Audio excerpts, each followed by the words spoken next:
24/7 இந்த வார்த்தை நம்ம அடிக்கடி இப்போல்லாம் கேட்குறோம். ஒரு மெடிக்கல் ஷாப்பில் பார்க்குறோம் 24/7. எமர்ஜென்சி ஒரு ஹாஸ்பிட்டலில் கேஷுவாலிட்டி 24/7. இது வந்து சாதாரணமாக இந்த நாட்களில் ஆங்காங்கே பார்க்க கிடைக்கிற ஒரு காரியம்.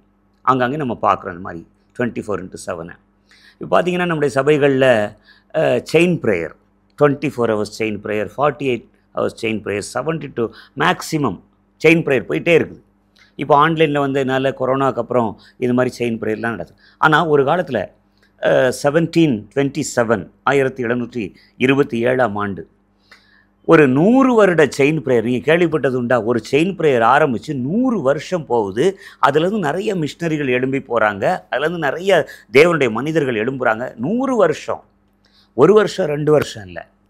நிக்கலஸ் கவுண்ட் ஜின்சன்டார்ஃப் ஜெர்மனியில் மோரேவியான்னு சொல்லி ஒரு இடம். அதில் அவங்க அப்பா ஒரு பெரிய பண்ணையார்.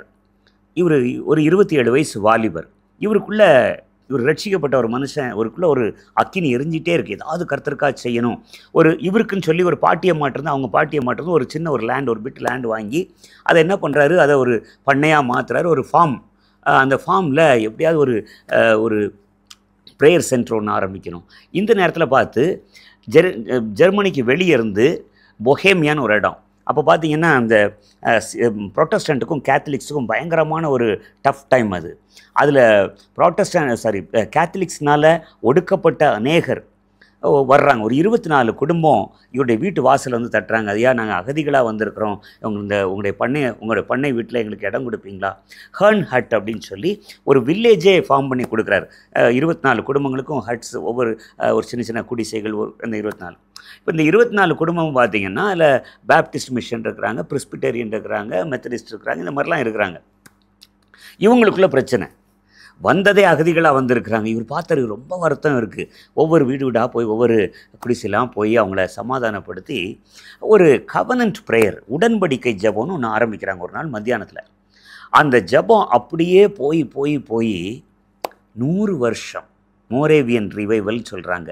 மோரேவியன் ரிவைவல், மோரேவியாவில் இதுக்கு காரணக்கர்த்தாவாக இருந்தது 27 வயசு வாலிபர். அதுலேருந்து அநேகர், ஜான் வெஸ்லி அதை பார்க்க போகிறார். மெத்தடிஸ்ட் சர்ச்சுடைய ஸ்தாபகர். ஆரம்ப நாட்களில் அவர் வந்து வாலிபராக இருக்கும்போது அந்த பார்க்க போகும்போது சொல்கிறார், ஆண்டவர் என்னை இங்கிலாந்துக்கும் அமெரிக்காவுக்கும் ஊழியத்துக்கு அழைக்காமல் இருந்திருந்தானே நான் இப்படியே தேவ பிரசன்னம் அப்படியே இறங்கி இருக்குமா. மோரேவியன் ரிவைவல் 1 வருஷம் 2 வருஷம், 1 நாள் 2 நாள் அல்ல, 100 வருடங்கள் 24/7 அந்த செயின் ப்ரேயர் போயிட்டு இருக்கு. நிறைய பேர், வெறும் 300 பேர் தான் அந்த ஊரில், 300 பேர் தான்.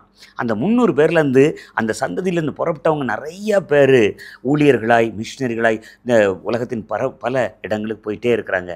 மோரேவியன் ரிவைவல் 100 years செயின் ப்ரேயர் போயிட்டே இருக்குது. ஸோ இன்றைக்கி ஆண்டோடைய வருகைக்கு முன்பாக ஒரு பெரிய அசைவு உண்டுன்னு நம்ம நம்புகிறோம். தேவன், ஏன்னா ஜபம் தான் நமக்கு முக்கியம். இருதயத்தை கிழித்து ஜபிக்கிற ஜபம். ஸோ இது வரைக்கும் நம்ம ஒருவேளை ஜபிச்சிருக்கலாம். நம்ம ஜபத்தின் எல்லைகள் ரொம்ப கம்மி. வந்து சேர்ந்தீர்கள், இது வரைக்கும் வந்து சேர்ந்துருக்குறோம். நமக்குள்ளே ஒரு வாஞ்சை இருக்குது, எதை பாத்திர மாட்டோமான்னு சொல்லி. ஆனால் ஜபத்தின் எல்லைகள், ஜபத்தில் நம்ம வந்து சேராத எல்லைகள் உண்டு. இதுவரைக்கும் வந்து சேராத எல்லைகள், எட்டாத உயரங்கள் உண்டு. கர்த்தர் அந்த ஜபத்தின் எல்லைகளுக்கும் உயரங்களுக்கும் சிகரங்களுக்கும் உங்களை என்னையும் கொண்டு போவாராக.